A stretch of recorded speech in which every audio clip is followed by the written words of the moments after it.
Opinião nacional. Apoio cultural. ABN AMRO Bank. Nosso mundo à disposição do seu.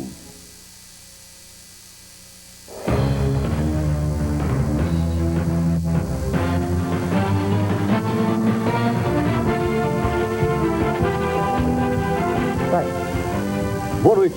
Confronto entre trabalhadores e polícia na greve geral da Argentina. Violência também aqui em São Paulo, na invasão de um prédio do governo pelos metalúrgicos da Força Sindical.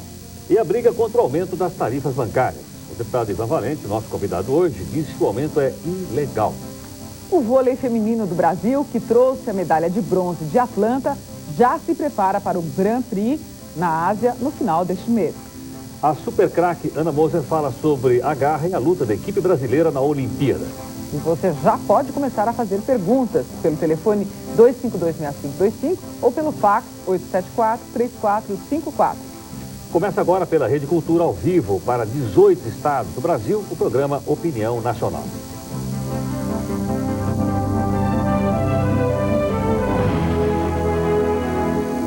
Pelo menos 53 pessoas foram presas hoje na Argentina por causa da greve geral contra a política econômica do governo.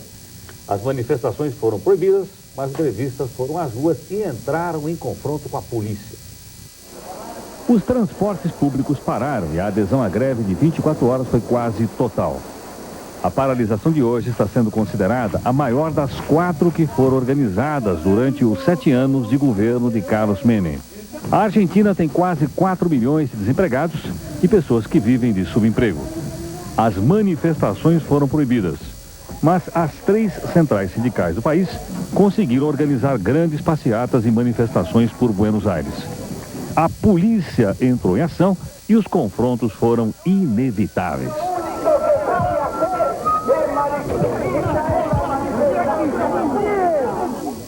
Dois sindicalistas ficaram feridos hoje durante a invasão do prédio do Ministério da Fazenda aqui em São Paulo. O presidente do Sindicato dos Metalúrgicos de São Paulo, Paulo Pereira da Silva, teve 5 fraturas no rosto e um diretor do sindicato teve corte profundo na cabeça, mas passa bem. A confusão começou depois de uma passeata dos metalúrgicos desempregados das empresas Sofunge e Vicunha. Liderados pelo Sindicato dos Metalúrgicos de São Paulo, eles decidiram invadir a sede do Ministério da Fazenda. A polícia se preparou, formando uma barreira na frente do prédio. Mas os metalúrgicos não se intimidaram e aí começou uma grande confusão.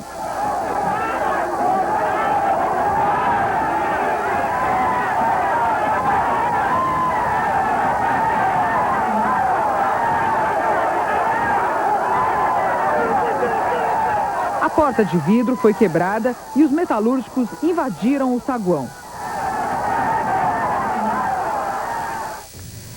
Cerca de 300 pessoas continuam ocupando o saguão do Ministério da Fazenda em São Paulo. Uma comissão está negociando com representantes do governo uma série de garantias para os demitidos. O presidente do sindicato, Paulinho, vai ser operado amanhã. Segundo o boletim médico, a cirurgia é delicada e por pouco Paulinho não ficou cego de o olho direito. A liberação da cobrança das tarifas bancárias trouxe uma preocupação para alguns correntistas. Por exemplo, quem é que paga a despesa quando um trabalhador recebe o seu salário através da conta bancária? Ou é o caso, por exemplo, do aposentado que vai pagar para poder receber a sua aposentadoria em um banco, uma vez que esta é a forma usada pela Previdência Social. E para explicar o que muda no dia a dia de quem tem conta no banco, nós convidamos aqui o deputado Ivan Valente, que é presidente da Comissão de Defesa do Consumidor da Câmara. Participa também conosco o jornalista Celso Min. Boa noite, Celso. Boa noite. Deputado, boa noite. Boa noite. Bom, deputado, eu gostaria então que o senhor falasse com as pessoas, em geral, as pessoas que recebem o seu salário através do banco, os aposentados do Brasil, deve ter aí uns 13 ou 14 milhões de aposentados, que todo mundo recebe também no banco. Como é que faz? O pessoal vai ter que pagar alguma coisa agora? Sim, pela resolução do Conselho Monetário Nacional, todas essas particularidades terão que ser pagas agora. Seja utilizar um cartão, seja ter a conta salário ou o depósito da aposentadoria no banco, ela pode ser cobrada, pode. Porque o que a resolução faz é liberar a cobrança de tarifas. Que não quer dizer que vai ser necessariamente, mas pode ser cobrado.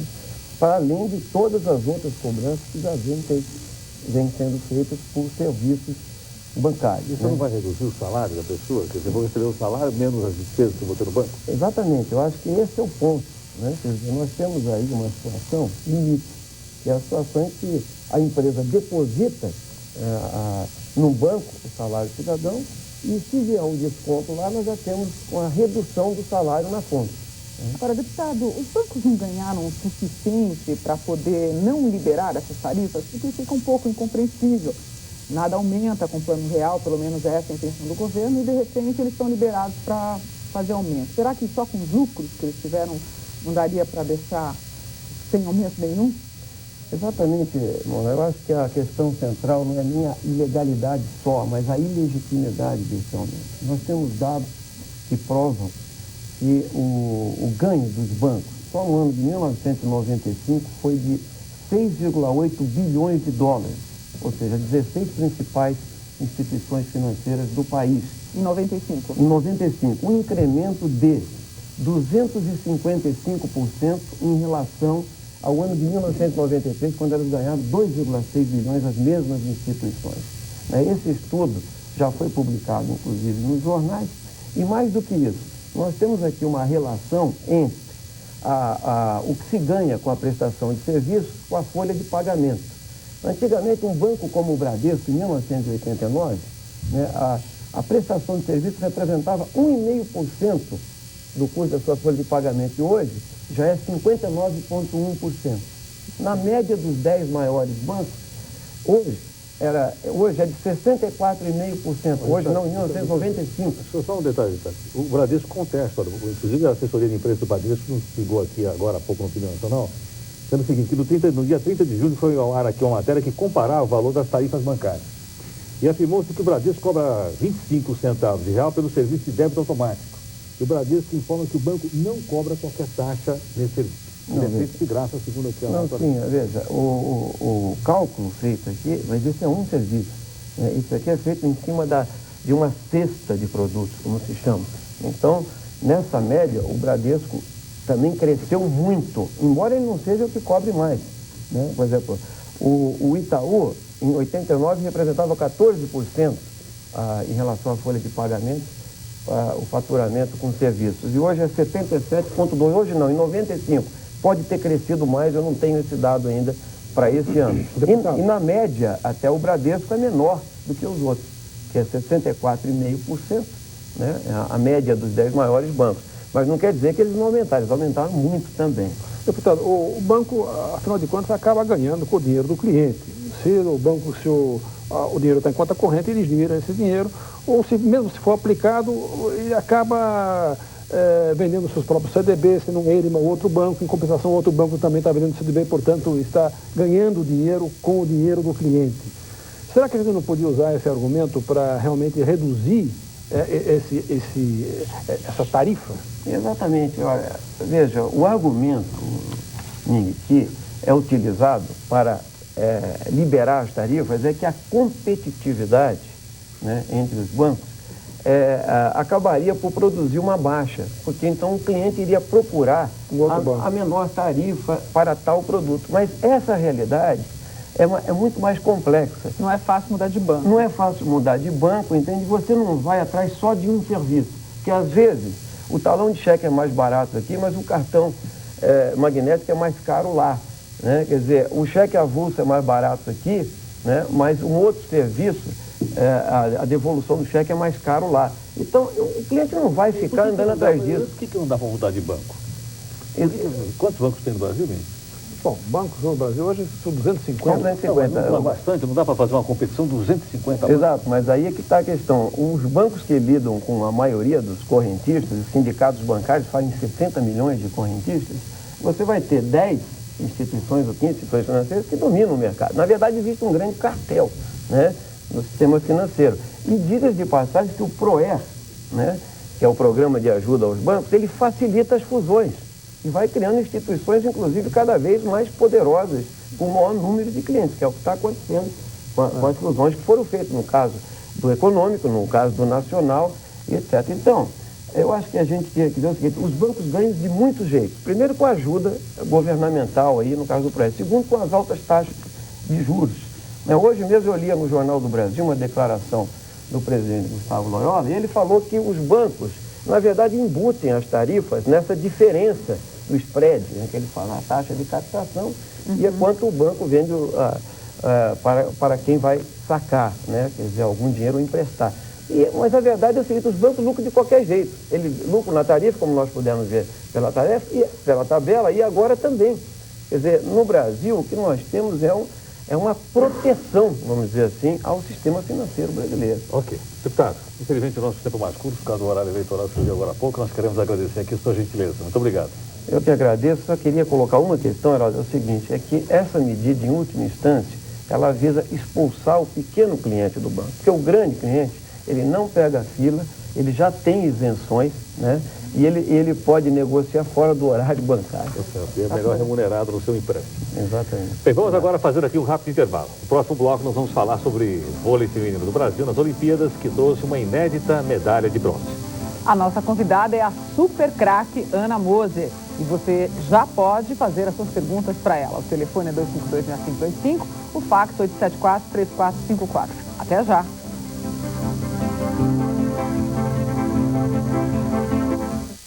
Opinião nacional, apoio cultural, ABN, Amo o Bem, nosso mundo à disposição do seu.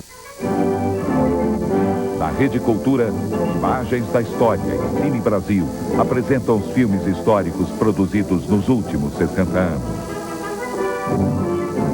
Nesta quinta, 11h30 da noite, análise da obra que narra a saga de Fernão Dias Paz, Imagens da História. E na sexta, o drama de um bandeirante obcecado por pedras preciosas. Descobri a Lagoa das Pedras Verdes. Jofre Soares é o Caçador de Esmeraldas, um filme de Oswaldo de Oliveira. Cine Brasil, sexta, 11h30 da noite. Sessão de cinema.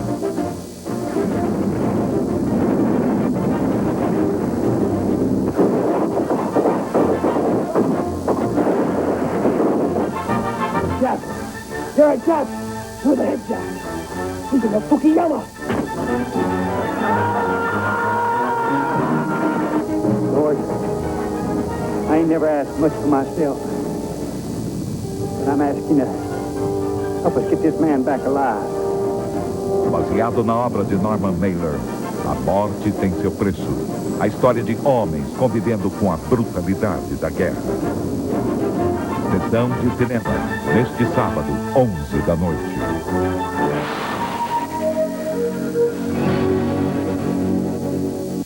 Mensagem partidária obrigatória. A Delegacia da Mulher é um projeto pioneiro, criado e desenvolvido pelo PMDB. As mulheres vítimas de violências físicas e sexuais hoje têm o seu espaço de denúncia. Esse espaço foi muito ampliado durante o governo Quércia. Temos hoje 124 delegacias da mulher no estado, sendo 8 em funcionamento aqui na capital. Vote PMDB.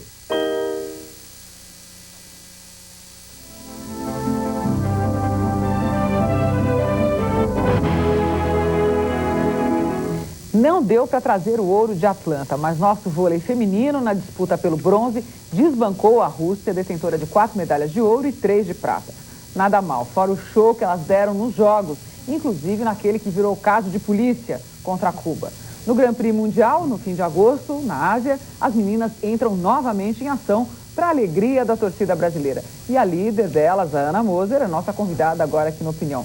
Boa noite, Ana. E antes de mais nada, parabéns pelo bronze. Muito obrigada. E eu queria começar te perguntando o seguinte: sexta colocação em Seul, quarta na Olimpíada de Barcelona e agora medalha de bronze em Atlanta. Como é que é a volta? Qual é a sensação de voltar, então, com esse sentimento de escalada, né? E de promoção, né? Vocês estão cada vez melhores, dá pra ver, né? A vitória grande é essa, né? Exatamente você se superar, você sempre procurar evoluir e procurar sempre a melhor maneira de trabalhar para alcançar os objetivos. E essa sensação de dever cumprido, de valeu a pena tudo, está muito forte nessa volta de Atlanta. Bom, agora a gente quer aproveitar a sua presença, né, para mostrar algumas imagens dos jogos que, aliás, pararam, né? Paralisaram o país.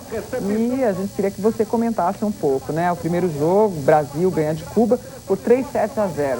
Como é que foi essa vitória para vocês? Bom, a gente entrou realmente correndo muito mais, com muito mais vontade do que elas, isso, sem dúvida. Elas não esperavam a nossa forma, nem a nossa maneira de jogar. Marcamos muito bem elas no bloqueio, sacamos muito bem o tempo inteiro, marcamos muito bem elas no bloqueio e vencemos por 3-0. Assustamos tanto elas que depois, 2 rodadas depois, elas perderam para a Rússia, ficaram em terceiro lugar na chave. Agora, teve gente que disse que na verdade, elas não quiseram mostrar o jogo logo de cara, que entregaram, assim... Não é muito do jeito, não faz parte do script delas, entendeu? Elas não funcionam dessa maneira. E o que aconteceu foi que a gente acabou cruzando com elas na semifinal. E foi um jogo duríssimo e depois essa confusão que... Você lá apontando o dedo lá, o que você estava falando para elas eu lá? Pedi respeito, né? Eu só pedi respeito, foi realmente a única coisa que eu falei ali. Porque acho que faltou claramente respeito, né, por parte delas. Que tipo de respeito que faltou, Ana?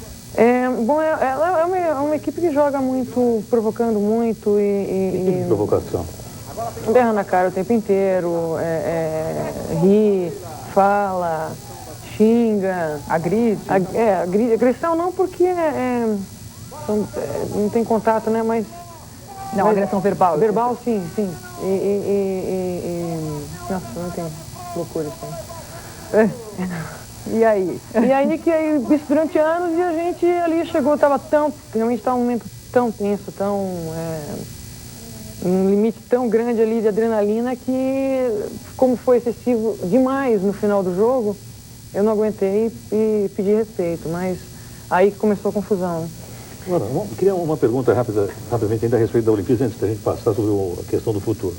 Você soube lá na Olimpíada que enquanto vocês estavam sendo recepcionado como outro qualquer atleta, a seleção brasileira de futebol masculino estava assim numa situação melhor, num hotel 5 estrelas. Como é que você sente essa diferença de tratamento, de fato? Futebol... Vocês espartanos e eles mais atenienses. Primeiro estava numa outra sede, né? Então, quando é que foi? Em Barcelona, não, em Seul, que o futebol foi, em Barcelona não foi, o futebol ficou junto com a gente lá, no mesmo alojamento. Tinha Nelsinho, Romário, o Dunga, Tafarel, esse povo todo jogou lá em Seul. Já foi Mas não um motivo discriminado ou não? Um tratamento VIP para uns e não para outros?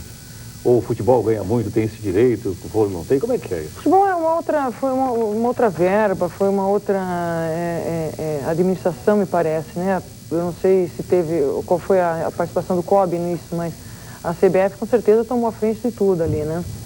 E sei lá, realmente é um capítulo à parte. Ajudaria a ficar num hotel 5 estrelas, em vez de ficar no alojamento? Não, isso que também que eu ia falar. Ou atrapalha? Não atrapalha, quer dizer, não atrapalha nem ajuda. São duas realidades diferentes, mas as duas servem muito bem. E lá a gente tirando a distância do refeitório principal e do centro da cidade, que a gente falava que a gente estava no subúrbio, a gente estava muito longe do centro lá da Vila Olímpica. Deu para se virar tudo muito bem. É questão de adaptação. Ana, acho que a gente tem que começar a fazer essas perguntas, são tantas, eu estou com dificuldade até de separar. Bom, você recebe muitos parabéns, inclusive do Marco Antônio, né? Que quer saber qual é, na verdade, a sensação de cada bola que as cubanas colocavam no chão e depois saíam gritando, provocando. Qual é a sua sensação, né? Bom, eu, na verdade, durante o jogo, procurava nem olhar a reação delas, né? Só ficava meio irritada pela complacência do juiz, pela paciência exagerada dos juízes que não punem esse tipo de coisa. Olha, o Marco Antônio de Campinas também está te dando parabéns, né? E o Rubens Souza de Taubaté quer saber o que você acha da saída de Bernardinho do comando da seleção. Olha, eu não sei nada sobre isso. Acho que ainda não existe nada de fato, né, a respeito disso. Mas para o Grand Prix ele está indo, sim, né? Você vai para o Grand Prix também? Eu devo ir. Ainda não dei minha resposta para a comissão, mas eles têm vontade que vão 10 jogadoras, né? O que você está pensando em fazer? Bom, o lance é o seguinte, existem o caso das desempregadas do voleibol, né? que não são de maneira nenhuma coitadinhas, estão lutando por uma, eu acho que por uma situação melhor. E são essas que trouxeram o bronze. E são essas que trouxeram o bronze. E fora tem outras também jogadoras que não, fora da seleção, que também ou estão sem time ou não vão poder disputar a Liga Nacional pelos times que estão defendendo agora durante o Paulista, né, devido ao ranking, tem uma limitação de pontos por equipe. E já desde que acabou a Liga Nacional, desde que saiu o ranqueamento e que se definiram as duas equipes, Leite Moça e BCN, praticamente fecharam seus times. Ribeirão Preto, Transmontano também caminhou para isso. E se mostrou o quadro, né, de que iriam ficar algumas jogadoras desempregadas. Eu já estou desde essa época com um projeto, com uma assessoria de marketing, uma agência de marketing comigo, com um projeto já está, a gente está em contato com algumas empresas, estamos com essa volta... Para formar um time novo com as desempregadas? Com as desempregadas. Com essa volta, lógico, sem dúvida nenhuma, esquentou mais, quer dizer, chamou mais atenção e como é que seria esse patrocínio? Você tem que aproveitar essa chance que você está na televisão, muita gente te ouvindo. Quanto é que custa patrocinar um time? Não é caro, não é caro. Bom, é difícil falar assim valores, mas por menos de 2 milhões, sem dúvida, se for 10 jogadores. Eu gostaria que você respondesse também aqui aos nossos 3 telespectadores. É a Felícia Gonçalves Jennings, de São Paulo, a Elizabeth Gomes, também de São Paulo, e o Marcos Souza, também aqui de São Paulo. Eles estão falando ainda a respeito dessa questão do futuro. Gostaria que você respondesse o seguinte, Ana, por que as empresas, o que fez as empresas desistirem? Eu me lembro, por exemplo, quando o lançamento do Leite Moço houve uma promoção muito grande, houve até... Mas o Leite Moço continua. Leite Moço continua. O outro, você como falou, qual foi? Não, o BCN também continua. Essas duas equipes, na verdade, são as duas únicas equipes fechadas, inscritas pela Liga Nacional, né? Fechadas assim, com o elenco todo formado. O que aconteceu foi que foi uma triste coincidência. Acabou o ciclo, de repente, de alguns patrocinadores que estavam e 3 deixaram, ou outros não tiveram retorno esperado, não investiram da maneira correta, né? Outras não... Eu sei que 3 patrocinadores saíram e diminuiu o número de equipes. Alguma razão? Quer dizer, o retorno não foi bom? O que aconteceu? Olha, inclusive... Às vezes termina um ciclo, às vezes não sabe aproveitar bem o instrumento, porque o voleibol está caminhando muito para isso. Quanto mais profissional for a estrutura, melhores os resultados, mais rápidos, isso o patrocinador tira um proveito melhor e faz um benefício melhor também para o voleibol, com uma estrutura formada exatamente atrás disso que a gente está nesse momento, né? Ana, quais são as jogadoras desempregadas? Virna, Ana Flávia, Fofão, Leila, Filó e eu. Inclusive, o Oswaldo Rufino pergunta por que você saiu do Leite Moça. Saiu o ranqueamento, o Leite Moça tinha 3 jogadoras nível 7, só podem jogar 2 jogadoras nível 7 na mesma equipe. Que é o top, né? Que é o top. Eu tinha feito uma cirurgia no joelho, estava me recuperando e eles optaram pelas 2 outras e foi por isso que eu saí. Só pela oportunidade. E durante os 8 meses da sua recuperação, desculpa, Herói, só para a gente entender isso, aí você não recebeu salário? Não, foi o seguinte, eu operei em janeiro, eu sofri acidente de Leite Moça, como é de praxe, eles bancaram toda a minha cirurgia, a minha recuperação eu estava fazendo junto com o fisioterapeuta da seleção, então eles não tiveram nenhum custo nisso. Sim. Eu recebi meu salário normalmente até acabar o contrato e depois acabou. Acabou em abril meu contrato. Inclusive, pouca gente acreditava que você se recuperaria. Exatamente. Acho que eles não fizeram um bom negócio, né? Não só se recuperou, como voltou vencedora, né? Vitoriosa. Pois é. Tem aqui o telespectador, o senhor Ademar Chultais, de Curitiba, que ele quer saber o seguinte, se você ainda, quando faz esforço no jogo, você ainda sente dores no joelho? Não, no joelho direito, no joelho que eu operei, ele está melhor que novo. Não sinto dor nenhuma. 100%. 100%. Inclusive o Rodolfo Honorato, que é um menino de 10 anos, pergunta como você consegue participar das Olimpíadas, do Grand Prix e ainda jogar em clubes. Diz que é seu fã, que assiste todos os seus jogos. Olha, com muita boa vontade, porque isso está a caminho de mudar. É lógico que a minha geração já sofreu bastante o peso disso, né? Mas o calendário do vôlei é realmente muito estressante. Quem joga na seleção e clube realmente é muito estressante. Mas é um caminho para as coisas se tornarem melhor. Então a gente investe. Agora, tem um telespectador, não me lembro exatamente quem aqui, falou como é que poderia começar a carreira. Às vezes as pessoas pensam o seguinte: vem você com todo esse brilho, né, com toda essa sua participação efetiva, as pessoas acham que é um pouco fácil. É fácil começar uma carreira de vôlei? Qual a recomendação que você daria para outras garotas que gostariam de começar a jogar vôlei? Olha, no meu caso específico, as coisas aconteceram naturalmente. Nunca planejei, né? Eu não tinha um objetivo forte de me tornar profissional. Eu comecei a jogar, as oportunidades foram aparecendo. De repente, num momento, eu vi que eu tinha chance e que eu tinha oportunidade. Então, eu tinha condições e minhas oportunidades apareceram. Eu fui trilhando. Mas exatamente a intenção é melhorar tanto a estrutura do vôlei brasileiro, que se consiga em cada esquina, em cada cidade, ter uma escolinha e que as crianças que queiram jogar voleibol tenham acesso mais fácil e de uma maneira mais estruturada ao esporte que gostam. Ana, o Charles René Gomes, de Recife, né, disse que dá os parabéns e que vocês honraram a mulher brasileira. Obrigada. E tem um fax aqui muito bonitinho aqui do Anacleto Porto, que diz: parabéns a quem não quis ser musa e sim atleta, que foi bronze, mas que merecia ouro. Muito obrigada. E do jeito que vocês vão, nós aqui também esperamos que em Sydney, né, vocês passem do terceiro para cima. Aliás, falaram que o Bernardinho treinou vocês que nem homem. O Capitão Moreno disse aqui, né, no Opinião Nacional, treinou vocês que nem homem. O que significa isso? Bom, a gente treinou muita defesa, muito bloqueio, tal, são treinamentos pesados, né, que exigem do físico, né. E o Bernardinho é muito participativo no treino e gosta de um ritmo forte. Então, de repente, foi isso que ele quis dizer, que nós treinamos forte o tempo inteiro.